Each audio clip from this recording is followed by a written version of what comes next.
2025 এর উপর অনুষ্ঠিতব্য আসন্ন ত্রয়োদশ জাতীয় সংসদ নির্বাচনকে সামনে রেখে ব্রাহ্মণবাড়িয়া জেলার রাজনীতির অন্যতম আলোচিত অঞ্চলে পরিণত হয়েছে। দীর্ঘ সময় পর একটি তুলনামূলকভাবে উন্মুক্ত ও প্রতিদ্বন্দ্বিতাপূর্ণ নির্বাচনের সম্ভাবনা তৈরি হওয়ায় জেলার 6টি সংসদীয় আসনেই মাঠে নেমেছে প্রায় সব প্রধান রাজনৈতিক দল। বিএনপি, জামাত ইসলামী, জাতীয় নাগরিক পার্টি, এনসিপি, ইসলামী আন্দোলন বাংলাদেশ, খেলাফত মজলিস, গণ অধিকার পরিষদ সহ বিভিন্ন দল ইতোমধ্যে প্রার্থী ঘোষণা ও গণসংযোগ শুরু করেছে। বিশেষ করে বিএনপি ও জামাত ইসলামীর মধ্যে মূল প্রতিদ্বন্দ্বিতা হলেও ইসলামী দলগুলো এবং নতুন রাজনৈতিক শক্তিগুলোর অংশগ্রহণে ভোটের মাঠে তৈরি হয়েছে ত্রিমুখী ও কোথাও কোথাও চতুর্মুখী লড়াইয়ের সম্ভাবনা। বিএনপির প্রত্যাবর্তনের চেষ্টা, অভ্যন্তরীণ বিভাজন বড় চ্যালেঞ্জ।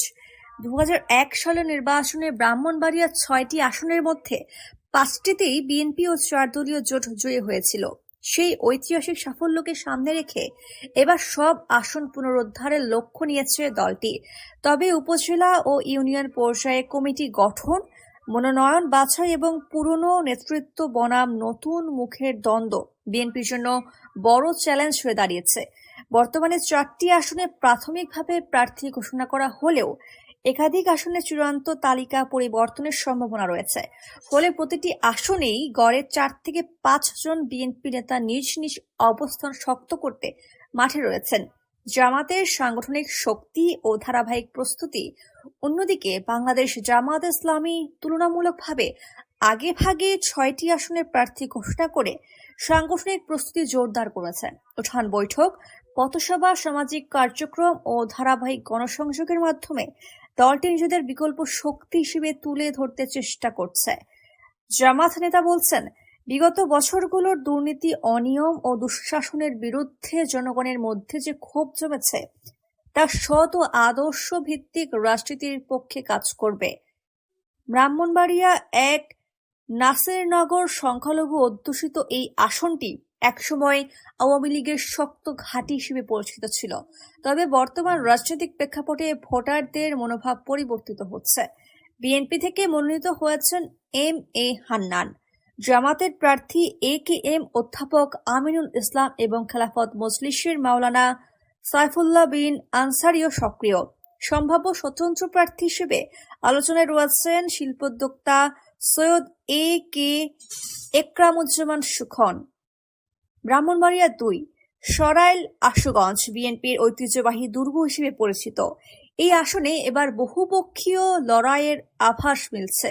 বিএনপির একাধিক শীর্ষ নেতা মনোনয়ন প্রত্যাশী হলেও এখনো চূড়ান্ত সিদ্ধান্ত হয়নি। জামাত থেকে জেলা আমির মাওলানা মোবারক হোসাইন জোরালো প্রচারণা চালাচ্ছেন। পাশাপাশি জমিয়ত, এনসিপি, ইসলামী আন্দোলন ও খেলাফত মজলিসের প্রার্থীরা মাঠে থাকায় ভোটের সমীকরণ জটিল হয়ে উঠছে।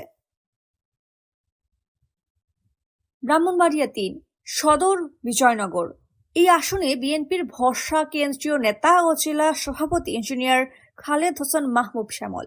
দীর্ঘ রাজনৈতিক অভিজ্ঞতা ও সংগঠনের নিয়ন্ত্রণ তার শক্তি। জামাতের মোহাম্মদ জুনায়েদ হাসান পরিবর্তনের বার্তা দিয়ে মাঠে সক্রিয়। ইসলামী ও নতুন দলগুলোর প্রার্থীরাও ভোট কাটতে পারে। ব্রাহ্মণবাড়িয়া 4 কসবা আখাউড়া 5 আগস্টের গণ অভ্যুত্থানের পর এই আসনে রাজনৈতিক চেতনার নতুন সঞ্চার হয়েছে। জামাত প্রার্থী মোহাম্মদ আতাউর রহমান সরকার সংগঠনের শক্ত অবস্থানের কথা বলছেন। বিএনপির সম্ভাব্য প্রার্থী ডক্টর মুশফিকুর রহমান ছাড়াও ইসলামী আন্দোলন ও খেলাফত মজলিসের প্রার্থীরা মাঠে রয়েছেন। ব্রাহ্মণবাড়িয়া 5 নবীনগর জেলার সবচেয়ে বড় এই আসনে প্রতিদ্বন্দ্বিতা সবচেয়ে জটিল। বিএনপির একাধিক প্রভাবশালী নেতা মনোনয়ন প্রার্থী হওয়ায় দলীয় সিদ্ধান্ত এখানে গুরুত্বপূর্ণ ভূমিকা রাখবে। জামাতের আইনজীবী মোহাম্মদ অ্যাডভোকেট আব্দুল বাতিন সামাজিক কার্যক্রমের মাধ্যমে ভোটারদের কাছে পৌঁছানোর চেষ্টা করছেন। ব্রাহ্মণবাড়িয়া 6 বাঞ্ছারামপুর এই আসনে বিএনপির অভ্যন্তরীণ কোন্দল সবচেয়ে তীব্র। মনোনয়নকে কেন্দ্র করে সংঘর্ষ, 144 ধারা জারি এবং দলীয় বিভক্তি নির্বাচনের আগে বড় ঝুঁকি তৈরি করেছে। জামাত প্রার্থী দেওয়ান মোহাম্মদ নকিবুল হুদা ইসলামপন্থী ভোট ব্যাংকের ওপর ভরসা রাখছেন। জোট সমীকরণে গণসংহতি আন্দোলনের জুনায়েদ সাকিও এখানে গুরুত্বপূর্ণ ফ্যাক্টর হতে পারেন। সব মিলিয়ে ব্রাহ্মণবাড়িয়ার 6টি আসনেই এবার একতরফা কোনো লড়াই নয়। বিএনপি পুনরুদ্ধারের স্বপ্ন দেখছে, জামাত সংগঠিত শক্তি দিয়ে চ্যালেঞ্জ ছুটছে, আর নতুন দলগুলো ভোটের সমীকরণ বদলে দেওয়ার চেষ্টা করছে। অবাধ, সুষ্ঠু ও গ্রহণযোগ্য নির্বাচন হলে এই জেলা থেকে ত্রয়োদশ জাতীয় সংসদের রাজনৈতিক দিক নির্দেশনার গুরুত্বপূর্ণ ইঙ্গিত পাওয়া যেতে পারে।